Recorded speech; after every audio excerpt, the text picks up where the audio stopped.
Welcome to the SaaS Backwards Podcast, where we reverse engineer the success of fast-growing SaaS firms and explore strategies CMOs and CEOs are using to drive their businesses forward.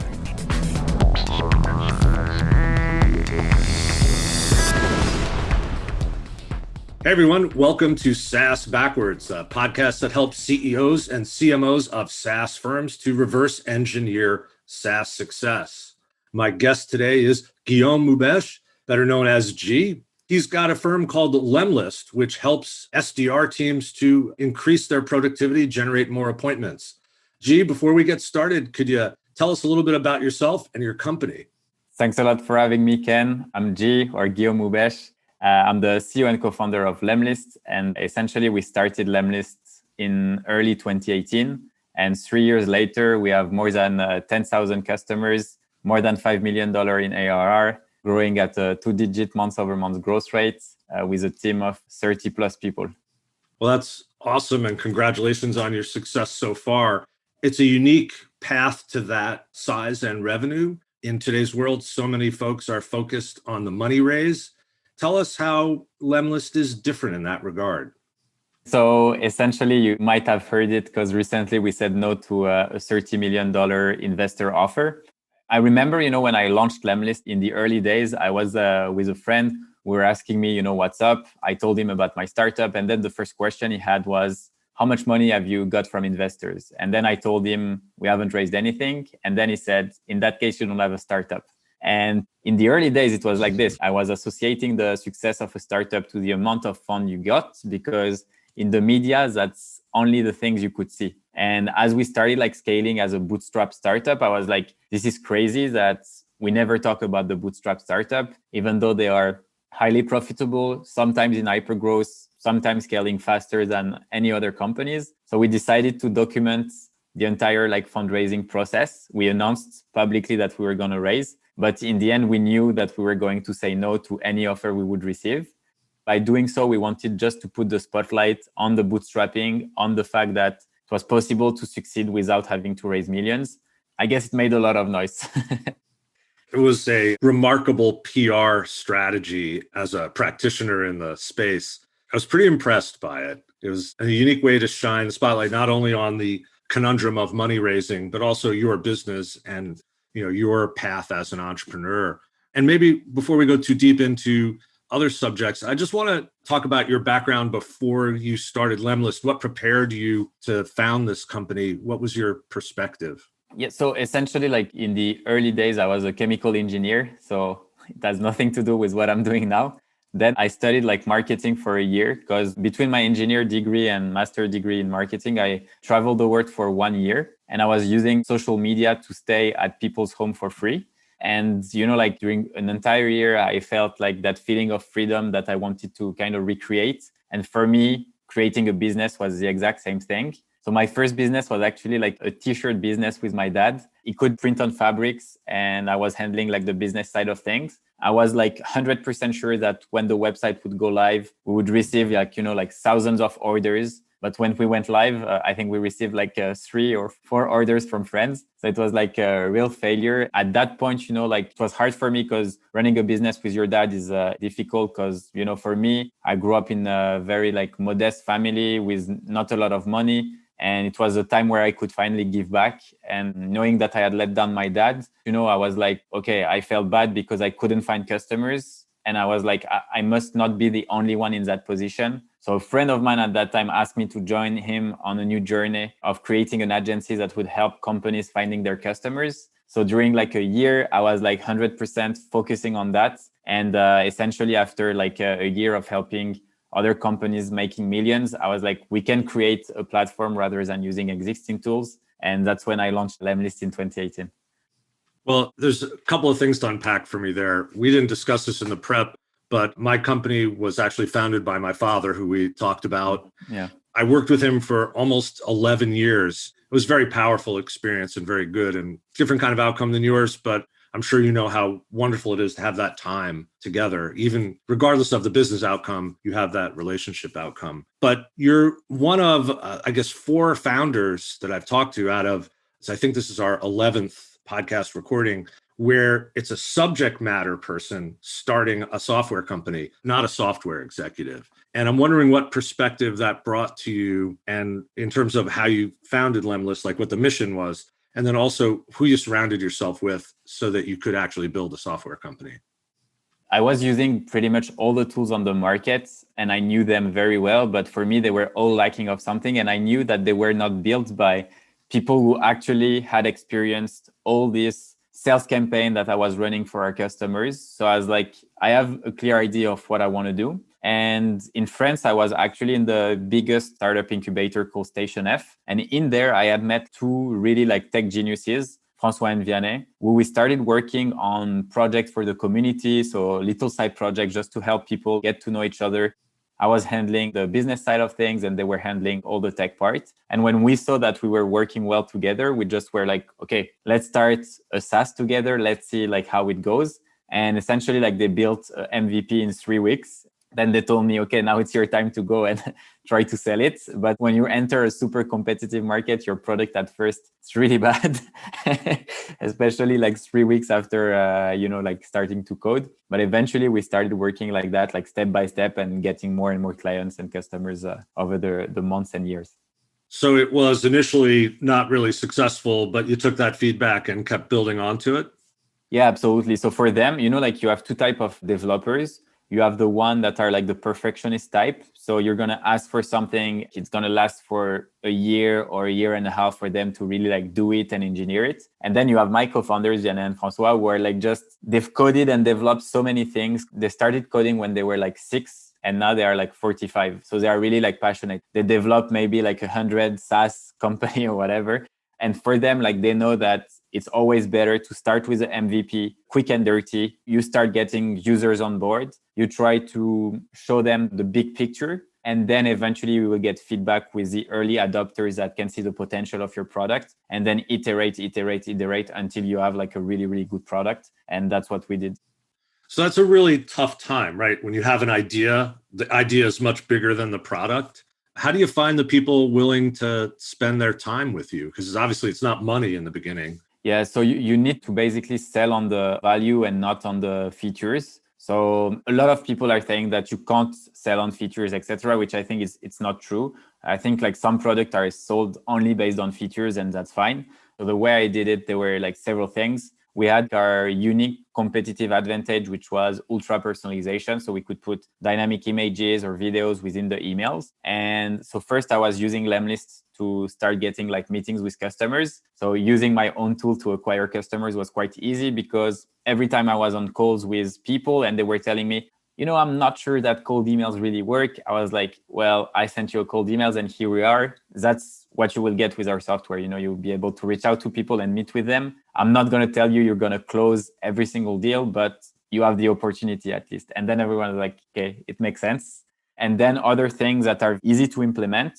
Because I was running my own campaigns using Lemlist, I could take screenshots of the results of my campaign. So I would take a screenshot of, let's say, 80% open rate, 10% click rate, and maybe like 30% reply rate. I would post this in Facebook groups where I knew that they were like salespeople or entrepreneurs. And I would say, we had built a software that allows you to get this type of results. Would you be interested in testing it? If yes, please comment below me or something like that. And then, you have like 10% commenting. Then you have like this bandwagon effect where everyone wants to comment. And by doing this, create hype, even with pretty much nothing, because eventually you get these people. And then I was chatting with them on Messenger because I was posting that on Facebook groups. So getting insights, trying to understand what tool are they using? Have they done cold email before? Like all these type of things. And eventually, once you build the relationship and once you tell people where you want to lead the product in the coming months and years, then, at that point, it's a whole different story than, just you're selling a software based on features. So there's a lot there. I just want to make sure I kind of summarize what I heard. First of all, you had this vision of mass customization, and that was a core idea that you started with. So you had your differentiator as you were working the MVP. And I think that's really powerful for people to understand that you have one thing that is the big differentiator, and you're leaning on that to generate interest as you're trying to build out a company and product. Facebook was where you got the most traction initially. So that's really interesting because I can't tell you how many times I hear Facebook is not for business. And when we propose to people they should advertise or engage on Facebook, and they say, oh, no, we should be on LinkedIn or LinkedIn only. And our experience is that LinkedIn is people are there, but it's very expensive relative to other ways to reach people. And then the eating your own dog food, in this case, you were able to use your own product, which may not always be possible. But there's a lot there that sort of came all together. It's kind of a pretty powerful thing. Was that something that you learned from others, or did you learn it? I learned by doing. So I tested many different things. A lot of it failed and some stuff worked. But the Facebook thing, I think it's really powerful. You have so many groups. So you have groups with startups, you have groups with entrepreneurs, you have groups with sales, you have groups with every specific niche regarding like business is on Facebook. And since pretty much everyone on earth, not everyone, but like a big chunk, I think it's like 1.5 billion people are on Facebook. It's pretty huge. You have your target audience there. Like it's sure. So they must be somewhere, right? Yeah, definitely. And I tested other things, like something that works well also. So we knew that our tool and the way we were communicating was basically like resonate better with startups. So what I did also, because people love to give feedback on things, it's hey guys, we just like launched our new website. I would love to get some feedback on it if you have time. So asking for help, people would click on the link because they are curious, like what does the website look like, etc. And then if they see that it matches their needs. So for example, let's take something very simple. You have a group with startup founders in the US. In there, you have created a tool that is for startup founders. So on your tagline, on your website, it's like, for example, the cold email tools for startup founders. And then, you basically make sure that your message is really adequate and fit this target audience. Then you're going to post on Facebook group, hey guys, just launched my website. I know you guys are entrepreneurs and I would love to receive some insights from you. It's my first business. I'm just starting, etc. So people, are kind in essence and also curious. So they're going to click on the link. And if they see that the product might interest them, they're just going to start creating an account. So by simply posting on communities and building relationship with people like this, it was not costing me any money and I was getting signups already. So it's another easy way, like to growth hack, I would say, the game of your early beta testers. That's awesome. We haven't heard that explained that way. So thank you for revealing a good recipe for how to start generating some traction. Could you tell me a little bit about who you're actually targeting today, what the customers are that are ideal for you, and why you're a fit for them? So the truth is we have like a wide range of customers. So we have up to like a lot of SMBs, startup and scale up, but we also have companies like Zendesk, Uber, SAP. So like very like big names, but where we like to focus and really like where I think the best is for sales team between like 3 to I would say like 50, 60 sales rep, just because we know that at that stage, those companies usually like in hyper growth want to find the most innovative solution to get the best results. And in this specific field, we have like unique personalization features that no other competitors is doing and which allow our users to get better results. So these are the firms that might have taken some investor money and have some big promises to keep, right? Yeah. So they have to scale up to meet the promises they've made. And can you talk a little bit about the results of mass personalization? Almost every salesperson who's got recent training has been encouraged to put video in their email. And it's really hard to do that at any scale, right? You burn out creating custom videos for people in your sequences or cadences, as some call them. So can you talk a little bit about the power of personalization and how the product actually helps? So essentially, like on our product, you can have like dynamic photos where automatically on an image, you'll be able to put like the logo of the company, the name of the person you reach out to, their company name, or any variable that you want. And on the video, usually like the video is hosted on a dynamic landing pages. So the landing page has the name of the person. Then there is like a Calendly integration where people can book a meetings directly. And what we advise people to do is instead of, like going through the one video per person, like I think it can really work well when you know how to target and create like those awesome one-to-one videos. But at some point, what can really also work is to have a well-segmented group of persons. So for example, if I had to segment myself and put me in a group, I would be like a CEO of a SaaS company in the B2B space that lived in Paris. So if someone would reach out to me, it's like, hey, G, or like, hey, I just saw like you're amazing, like a SaaS company. I know you're working in B2B, and that's funny because me too. Just by having this little segmentation point that you can add in your videos, it would feel like the video is made just for me. Whereas actually you can find, like, I would say 1 or 2,000 other people that are exactly similar, you know? And that's the thing that we try to encourage people. What we've seen, for example, with companies like Zendesk, when they were using like videos, was that they could increase their like booking rate by up to 4x. So that was huge for them, like to be able to use these dynamic landing pages with the Calendly links within the page. So enhancing the performance of the SDR is probably a great place to focus, since those teams are struggling in today's world, right? Hard to reach people on the phone in the United States now. Everybody's working from home, as I guess they are in France as well, right? Even perhaps more so. The tide is in the favor of improving the outcomes of email. So it might be a really timely thing to look at. Another thing we talked about is that, and I shared with you that historically we used to have an office in London, and we did a lot of work helping UK and Europe based firms come here to the US, but you didn't need any help, right? You started here. and I think there's another little bit of secret sauce, a little bit of recipe that might be worth sharing with some of the Bootstrap founders. Some of the things you did in your early go-to-market in the US that helped you get some initial customer base and traction. Really powerful stuff. So in the early days, actually, like, because we knew we had something pretty unique and we wanted to be like the first on the market to announce it, we launched on Product Hunt, which is a platform that allows people to upvote and vote essentially for the best product of the day or the week, etc. And once we launched, we got a lot of traction because we were like product of the day.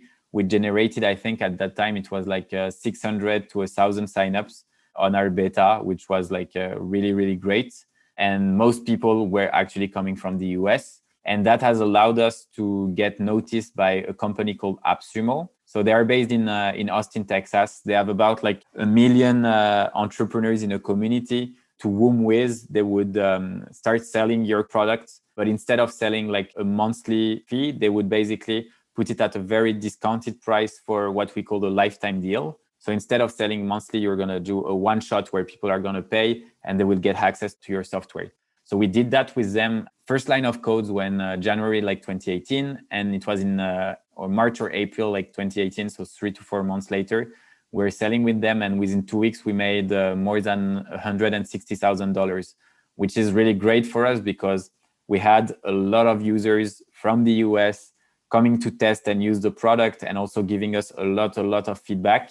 And from there, we're able to build the community. And then with the community, you know, we started like growing by giving advice to people, recording videos, showing them how to use the product in a better way, and also getting tons of insights on how we could improve the product. So you had money coming in within like 4 months of founding the firm. That itself is pretty astonishing, right? That was great, especially because, you know, like in SaaS, a lot of people don't really like understand the power of compound effect. So I think in any business, you have like compound effect, meaning that what you do today or all the little things will eventually like compound to something much bigger. But in SaaS companies, it's crazy how it works, because in the early days, you know, like your revenue slowly stack up and increase and increase and increase. But eventually, you know, it can really, really scale and hyperscale. But a lot of people get discouraged because it takes time. But in our case, we were really very lucky, you know, in the early days to get that amount of revenue, and that would allow us to essentially like invest more in the product and the development. So there's 2 other things I want to talk about just on the tail of that, which are, so you get these initial users. How important was customer success, and what did you do to engage with this relatively large initial group of users to kind of keep them in the fold and giving you the good feedback? At that time, you know, like it was me and my 2 co-founders. They were both like really like technical. So I didn't want them to spend too much time on support because, you know, like how developers can sometimes be a bit blunt, I would say, with user, or being pissed because they don't understand something and saying like, oh my God, they're fucking stupid or whatever, you know? So in our case, it was me like handling the customer support. And when I saw that the load of users coming and asking questions was a bit too big, I decided to create a community. And within the community, I was basically chatting with the users on the chat all day, because I think like as a founder is something you should do like for a long time. We actually didn't hire anyone in support for 18 months after we actually launched Lemlist. So I was handling the support for a year and a half on my own, just because for me, it was so important to chat with everyone, and get all these insights and create, like, okay, I'm the CEO. If there is an issue, you can come to me and talk to me directly, because the product is my baby, so we're going to make this right. And then on the community side, it was, I was taking the question that were coming the most often. And for example, if someone didn't know how to use like a personalized image, the thing I would do is in the community, I would post a video with the step-by-step guide on how you can leverage dynamic images, within your emails to get more replies. And then I would make an article about it, share it to the community, and eventually like transform it into an article in the FAQ. That way I would get like shortcuts, be able to answer more quickly to people. And at the same time, I would only be creating content that was useful for our users. So I was terrible at SEO. I was not even thinking about that. My goal was simply to make our users successful. And once you do that, it's not really measurable, but you get a lot of word of mouth and your traction starts increasing. So let's unpack that a little bit. I run a content marketing firm. And what you just said is I didn't worry about content to drive leads. Is that right? It's just like I was not focusing on content that would rank on Google. My content was very actionable and we were showcasing how to use Lemlist in it. So it would drive conversion, but it will never rank. The only people, that would share my content would be people in the community who think the content was valuable. So they would share it with their friends and eventually they would convert because they would think that, yeah, it makes sense. Like I'm going to try what this guy is saying and let's do it, Awesome. That's great. So now the business is a couple $1 million in ARR. Is that right? We're at 5 million and we're going to do 10 million by the end of the year. That's awesome. What are the plans to grow the business? What's the future of this business? Like if you look a year out, how will it be different? So my goal right now, because we hired quite a lot of people, we've been staying like a really small team for a long time. But now my goal is really like to help everyone who's working with us to just like level up. So I need to spend time with teams, whether it's on marketing or in sales, and apply all the things that I've tested in the last years. We also want to focus on creating more content, like more video content. I'm going to launch a course. And there are like not a lot of founders who are doing that because obviously like it takes a lot of time and energy and everything. But I want to keep this vision of always focusing on making our users successful. As we grew, we tried SEO and all these type of things. And I think right now, I just want to focus on one thing, making our users successful, because I know that the more successful they are, the longer they stay and stick with us and brought us more customers through word of mouth, referral, and everything with that. I think it's also something really interesting that we only know each other for about 45 minutes. But one of the things that I've picked up from you, and I think it's a valuable, like a moment, is that there's the need to focus on only a few things. If you're focused on just a handful of things and do them really well, assuming you focus on the right things, good outcomes are possible. So how did you figure out along the way what to focus on? It's a great sum up. And for me, to be entirely transparent, at some point in the early days of Lemlist, when I was thinking, that success is equal to the amount of money you get from investors, I wanted to fundraise at some point. So for 1 month, I met with investors and they were all saying like, we don't know who you are. We don't know your co-founders. It's a red ocean, a very saturated market. You're never going to make it. And then at some point, I received an email from one of our users who was telling me, hey, G, just wanting to thank you for all the tips you gave me. I've just signed my first $20,000 contract. I'm going to be able to hire one new person for the agency. And it's really game changer. And once I received that email, I had never felt so fulfilled and happy, and I was like, I want to recreate that feeling. So for me, to be honest, it was a very selfish decision, knowing on what to focus. I just decided to focus on the thing that was making me feel the best. And in my case, it was helping other people. And I think building a business is a marathon. It's not a sprint. So if you do things that you don't like and you focus on things that you don't like, it's going to be really, really painful. And what works really well in business, and you've said it, Ken, it's you have to focus on the long term and on the consistency. So for me to focus on long term and consistency, you have to do something you like or you love. And in my case, it was helping others, sharing things that I've learned and do it in the most scalable way possible. Very cool. I don't think we talked about this plan to raise money and then not actually do it. I think we should talk a little bit about that and why you put on that exercise, because I think it was pretty valuable. Love to shine the light a little bit on bootstrapping as we wrap things up. Yeah, definitely. So I help a lot of entrepreneurs like launch their business. I spent a lot of time, on my free time to basically like chat with people, help them. And too often I have people, they haven't started their business yet, or like they have an idea and everything, but they're like, hey, Guillaume, like in the next 2 months, I'm going to work on the business model, on the slides, on the pitch deck, and then I will go and see investors. And in some cases, it's even worse. It's like I've spent 6 months talking to investors and they never like return my call, or during the meetings, it goes bad, et cetera, et cetera. And sometimes I'm like, you don't need money, and you don't need money from investors to start a business.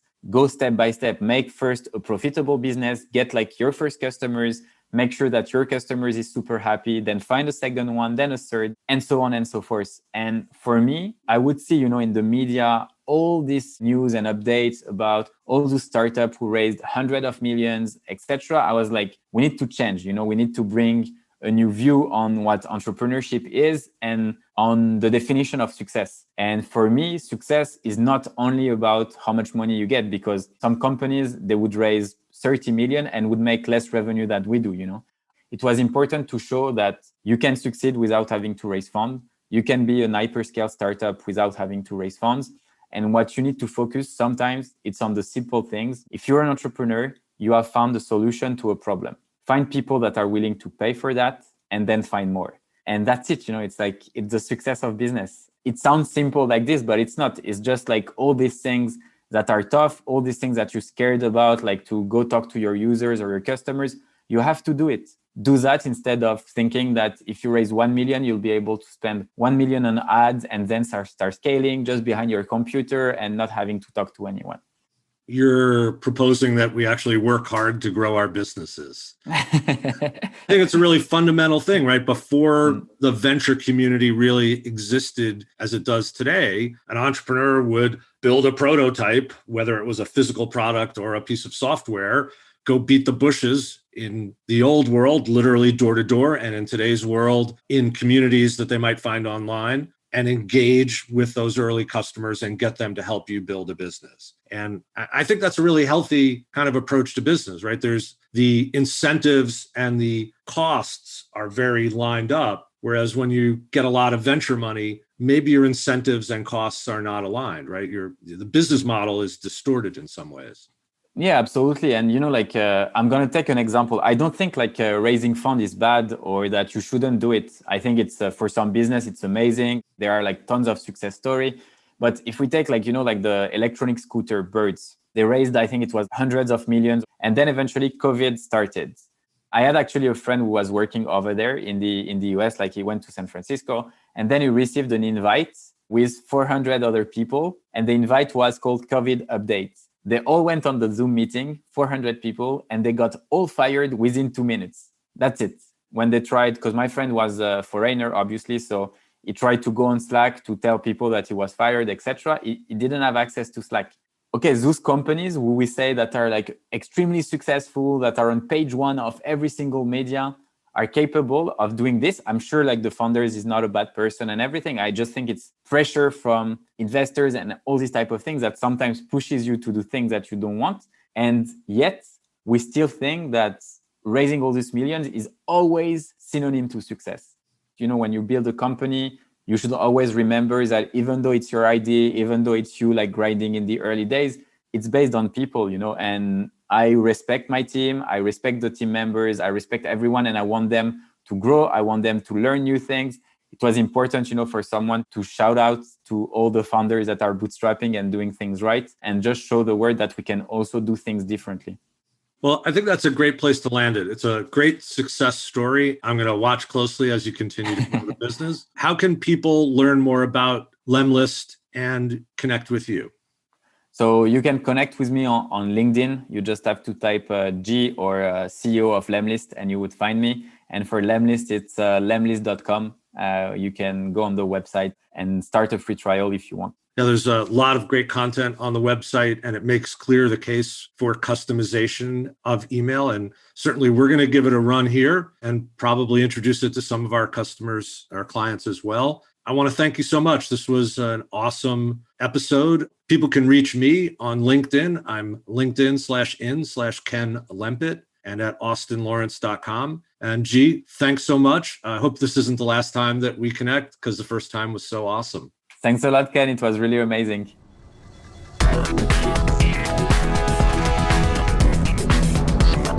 Thanks for listening to the SaaS Backwards Podcast, brought to you by Austin Lawrence Group. We're a growth marketing agency that helps SaaS firms reduce churn, accelerate sales, and generate demand. Learn more about us at www.austinlawrence.com. You can email Ken Lempit at kl@austinlawrence.com about any SaaS marketing or customer retention subject. We hope you'll subscribe, and thanks again for listening.